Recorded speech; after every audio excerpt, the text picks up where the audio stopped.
नमस्कार दोस्तों, स्वागत है आपका हमारे चैनल मोटिवेशनल स्टोरी में। दोस्तों, बहुत समय पहले की बात है।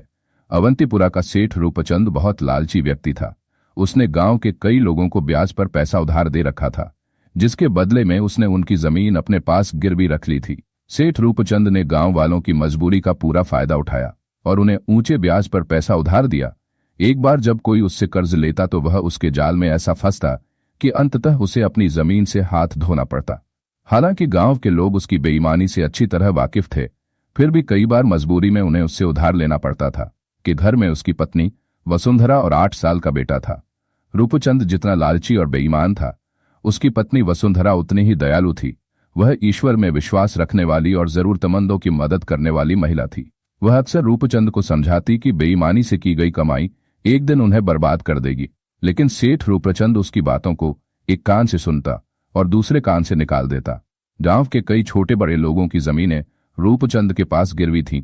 मुसीबत के समय वह ब्याज सहित लिए गए कर्ज को इतना बढ़ा देता कि वह पहाड़ जैसा बोझ बन जाता। रूपचंद के मन में दया या धर्म की कोई भावना नहीं थी। एक बार कोई गरीब आदमी उससे कर्ज ले लेता तो उसे पूरी जिंदगी उसके खेतों में बंधुआ मजदूर बनकर गुजारने को मजबूर होना पड़ता था। रूपचंद का एक 12 साल का बेटा था जिसका नाम कुलदीप था। रूपचंद के ब्याज के जाल में फंसे गरीब लोगों में से एक था सुदर्शन। वह बंधुआ मजदूर की तरह दिन रात सेठ रूपचंद के खेतों में काम करता, लेकिन मजदूरी के नाम पर उसके हाथ हमेशा खाली रहते। सुदर्शन का एक बेटा महावीर था। महावीर जब भी अपने पिता सुदर्शन को सेठ रूपचंद के खेतों में मेहनत करते देखता तो उसका खून खौल उठता। एक दिन उसने अपने पिता से पूछा, पिताजी, आप रूपचंद के खेतों में दिन रात काम करते हैं, फिर भी हमें इतनी मजदूरी नहीं मिलती कि हम भरपेट खाना खा सकें। सुदर्शन ने गहरी सांस ली और कहा, क्या बताऊं बेटा, 5 साल पहले सेठ रूपचंद से कर्ज लिया था। उस समय तुम्हारी बहन की शादी थी। तब से कर्ज चुकाने की कोशिश कर रहा हूं, लेकिन पता नहीं रूपचंद के खाते में ऐसा क्या जादू है कि इतने पैसे लौटाने के बाद भी ब्याज बमुश्किल चुका पा रहा हूं, जबकि असल कर्ज तो इतने ही रुपए हैं। महावीर ने चिढ़कर कहा, बापू, मुझे पूरा यकीन है कि रूपचंद के खातों में कुछ गड़बड़ है। वह हम भोले भाले गरीब लोगों को ठग रहा है। सुदर्शन ने गहरे दुख के साथ कहा, बेटा, शायद तुम सही कह रहे हो, लेकिन हम गरीब लोग क्या कर सकते हैं? ऐसा लगता है कि सेठ रूपचंद के खेतों में काम करना ही हमारी किस्मत में लिखा है। अगली सुबह सुदर्शन रोजाना की तरह काम पर जाने के लिए उठा, लेकिन वह बिस्तर से उठ नहीं पा रहा था।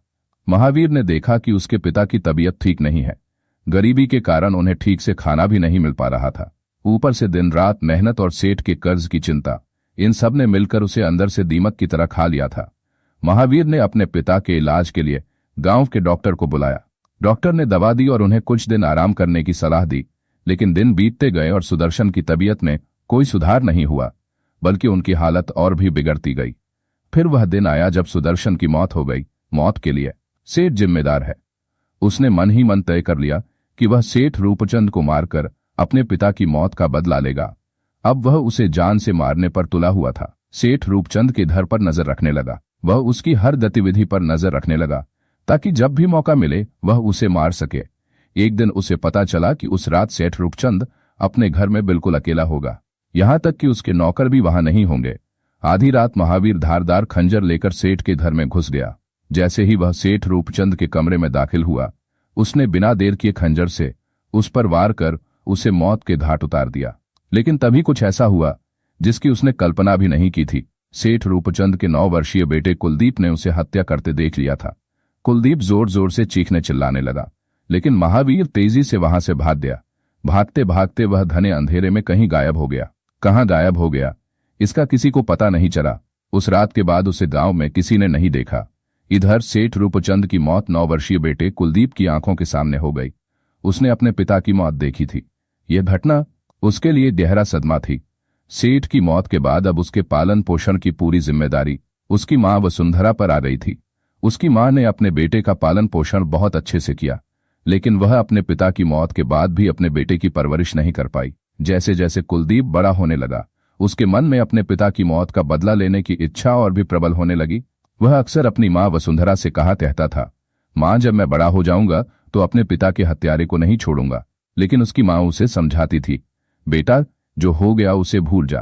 तुम्हारे पिता के साथ जो कुछ भी हुआ वह उनके कर्मों का परिणाम था। लेकिन कुलदीप पर अपनी मां की बातों का कोई असर नहीं हुआ। वह बस अपने पिता के हत्यारे के बारे में सोचता रहता और इसी सोच के साथ बेचैन रहता। समय अपनी गति से बीतता गया और कुलदीप अब बड़ा हो गया था। उसने अपने पिता के हत्यारे का पता लगाने की बहुत कोशिश की, लेकिन उसे कोई सफलता नहीं मिली। अब वह 30 साल का युवक हो गया था। उसने अपने पिता की जमीन जायदाद पर कब्जा कर लिया था, लेकिन वह अपने पिता की तरह बेईमान नहीं था। शायद ये उसकी मां की सीख का ही असर था। कुलदीप अपना काम पूरी ईमानदारी से करता था, इसी कारण गांव में उसका बहुत सम्मान था। लेकिन कुलदीप का मन हमेशा अशांत रहता। उसे अपने पिता की याद आती और बदले की भावना उसे बेचैन कर देती।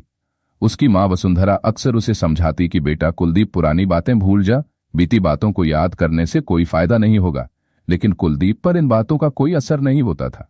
अब क्योंकि कुलदीप की मां वसुंधरा धार्मिक स्वभाव की महिला थी, इसलिए वह अपने बेटे की मानसिक शांति के लिए कई ऋषि मुनियों के पास जाती। कोई उसे लॉकेट देता, कोई हाथ का कड़ा पहनने की सलाह देता, लेकिन इन सब उपायों का कुलदीप पर कोई असर नहीं हो रहा था। एक दिन कुलदीप की बुआ उनके घर आई। उन्होंने कुलदीप की मां को परेशान देखा और बोली, भाभी क्या कारण है कि तुम हर समय बेचैन रहती हो? कुलदीप की मां बोली, मैं तुम्हें क्या बताऊं, मेरे पास भगवान का दिया सब कुछ है, धन दौलत नौकर चाकर सब कुछ है, पर मेरी परेशानी का कारण मेरा बेटा है। वो हमेशा अपने पिता के हत्यारों के बारे में सोचता रहता है। बदले की भावना उसके मन में जलती रहती है। मैंने उसे बहुत समझाया पर उस पर कोई असर नहीं हुआ। अब तुम ही बताओ मैं क्या करूं? इस पर कुलदीप की बुआ बोली, अगर तुम मेरी बात मानो तो कुलदीप की शादी करवा दो। वो अब बड़ा हो गया है। शादी के बाद वो घर के काम में उलझ जाएगा, जिससे उसे बाकी चीजों के बारे में सोचने का समय ही नहीं मिलेगा। जब घर में बहू आएगी तो माहौल भी अच्छा हो जाएगा। इसलिए मैं कहती हूं कि कोई अच्छी सी लड़की ढूंढो और कुलदीप की शादी जल्द से जल्द कर दो। कुलदीप की मां ने गहरी सांस ली और कहा, तुम्हारी बात तो ठीक लगती है, पर समस्या यह है कि वह विवाह के लिए तैयार नहीं है। कुलदीप की बुआ मुस्कुराई और बोली, यह समस्या अवश्य ही हमारे गांव के बाहर जो ऋषि आए हुए हैं उनके द्वारा हल हो सकती है। मैंने उनके बारे में बहुत कुछ सुना है। वे पिछले 3-4 महीनों से गांव के बाहर डेरा डाले हुए हैं। गांव के बहुत से लोग अपनी समस्याएं लेकर उनके पास जाते हैं और ऋषि के आशीर्वाद से उनकी समस्याएं हल भी हो जाती हैं। मुझे लगता है कि तुम्हें भी अपनी समस्या लेकर उनके पास जाना चाहिए। वे इसका कोई न कोई समाधान अवश्य निकालेंगे। वैसे भी ऋषि बहुत ही सरल और सत्यवादी व्यक्ति हैं। दूसरी ओर गांव के बाहर डेरा डाले हुए ऋषि अपने पास आने वाले लोगों से केवल इतना ही कहते थे, आप लोग ईश्वर पर विश्वास रखो, वे सबका लाभ करेंगे। ऋषि ने कभी किसी ग्रामीण को झूठा आश्वासन नहीं दिया। धीरे धीरे उनके आने से गांव में एक अलग ही प्रभाव दिखाई देने लगा। लोग उनकी सादगी और तपस्या से प्रभावित होकर उनके पास आने लगे। ऋषि ने भी कभी किसी से कोई भेंट या दान स्वीकार नहीं किया। यदि कोई भक्त उन्हें दान में कुछ दे देता तो ऋषि उस पैसे से गरीबों को भोजन कराते और उन्हें कपड़े बांटते। वे अपने पास एक पैसा भी नहीं रखते थे। अब कुलदीप की मां को भी ऋषि से मिलने की इच्छा हुई, लेकिन उन्हें इसका मौका नहीं मिल रहा था। ऋषि की सादगी और उनके सीधेपन के चर्चे आसपास के गांवों में भी फैल चुके थे। दूसरे गांवों के लोग भी ऋषि के दर्शन के लिए दूर दूर से आने लगे। इसी बीच गांव में एक अजीब बीमारी फैलने लगे, जिसका इलाज न तो वैद्य कर पा रहे थे और न ही हकीम।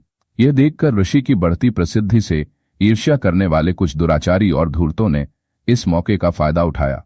उन्होंने गांव में अफवाह फैला दी कि अगर ऋषि 18 दिन तक उपवास रखेंगे, न पानी पिएंगे और न ही कुछ खाएंगे, तो निश्चित ही ईश्वर की कृपा से यह महामारी दूर हो जाएगी। गांव के कुछ लोग यह प्रार्थना लेकर ऋषि महात्मा के पास पहुंचे। उनका मानना था कि ऋषि महात्मा अगर 18 दिन तक उपवास करेंगे तो गांव पर संकट आ जाएगा। ऋषि महात्मा ने समझाने की कोशिश की कि उनके उपवास से गांव में फैली बीमारी का समाधान नहीं होगा, लेकिन लोगों की आस्था और जिद के आगे उन्हें मानना पड़ा। उन्होंने सोचा कि जो भी होगा ठीक होगा, अब देखा जाएगा। इसके बाद ऋषि महात्मा ने 18 दिन तक बिना कुछ खाए पिए उपवास पर बैठ गए। इस बीच लोग अपनी समस्याएं लेकर ऋषि महात्मा के पास आते रहे। एक दिन कुलदीप की मां को भी मौका मिला और वह कुलदीप के साथ ऋषि महात्मा के पास गई। कुलदीप ने ऋषि महात्मा को प्रणाम किया और फिर उसकी मां वसुंधरा ने अपनी समस्या ऋषि महात्मा के सामने रखी। कुलदीप की मां ने बताया कि कैसे उसके बेटे का मन हमेशा अशांत रहता है। जब ऋषि महात्मा ने कारण पूछा तो कुलदीप ने उन्हें अपने पिता की हत्या की पूरी घटना विस्तार से बताई। उसने यह भी बताया कि वह अपने पिता के हत्यारे से बदला लेना चाहता है और जब तक वह ऐसा नहीं करता उसके मन को शांति नहीं मिलेगी। कुलदीप ने कहा, हे ऋषिवर, यदि आप वास्तव में सिद्ध पुरुष हैं तो कृपया मुझे बताएं कि मेरे पिता के हत्यारे कौन हैं और वे कहाँ रहते हैं। ऋषि महात्मा ने शांत स्वर में कहा, ठीक है बेटा, यदि तुम यही चाहते हो तो अवश्य करो। तुम कल मेरे पास जरूर आना, कल मेरे उपवास का अंतिम दिन है। इसके बाद कुलदीप अपनी मां वसुंधरा के साथ घर लौट आया और अगली सुबह का इंतजार करने लगा। उस रात कुलदीप को नींद नहीं आई। वह पूरी रात बिस्तर पर करवटें बदलता रहा, यही सोचता रहा कि कल ऋषि उसे उसके पिता के हत्यारे के बारे में जरूर बताएंगे और तब वह अपना बदला ले सकेगा। उधर ऋषि, जो पहले से ही बुढ़ापे के कारण काफी कमजोर थे, इस व्रत के कारण और भी कमजोर हो गई, लेकिन वह गांव वालों का विश्वास नहीं तोड़ना चाहते थे। अगली सुबह कुलदीप जल्दी उठा और तैयार होकर अपनी मां वसुंधरा के साथ ऋषि की कुटिया पर पहुंच गया। जब वह ऋषि के सामने पहुंचा तो साधु बाबा ने कहा, ओ बेटा, मैं तुम्हारा ही इंतजार कर रहा था। तुम चाहो तो अभी अपना बदला पूरा कर सकते हो और अपना दुख खत्म कर सकते हो। इतना कहकर ऋषि महात्मा ने कुलदीप के हाथ में खंजर थमा दिया। कुलदीप अवाक रह गया और ऋषि को घूरने लगा। फिर बोला, मैं कुछ समझा नहीं, अब तुम चाहो तो मुझे मार सकते हो। यह सुनकर कुलदीप का खून खौल उठा। वह खंजर लेकर ऋषि को मारने दौड़ा, लेकिन तभी उसकी मां वसुंधरा ने उसे रोक लिया और कहा, तू क्या करने जा रहा है? महावीर इस समय ऋषि के वेश में है और ऋषि को मारना महापाप है। इसे ध्यान से देखो, ये तो ऋषि महात्मा है, पहले वाले महावीर नहीं। बाहर के हजारों लोग उस पर आस्था रखते थे। वह हजारों गरीब और भूखे लोगों को खाना खिलाता था। वह उन सभी का अन्नदाता था और सबसे बड़ी बात थी पूरे गांव को बीमारियों से बचाना। वह पिछले 18 दिनों से भूखा प्यासा बैठा था। उसकी हालत देखकर लग रहा था कि शायद वह 18वें दिन तक जिंदा न बचे। अपनी मां वसुंधरा की बातें सुनकर कुलदीप एक पल के लिए रुका और सोचने लगा कि उसकी मां सच कह रही है, यह पहले वाले महावीर नहीं है। कुलदीप ने खंजर फेंक दिया। तब ऋषि महात्मा ने कहा, यह सच है कि मैंने तुम्हारे पिता को मारा, क्योंकि उस समय मुझमें भी वही दुष्ट आत्मा थी जो थोड़ी देर पहले तुम्हारे अंदर थी।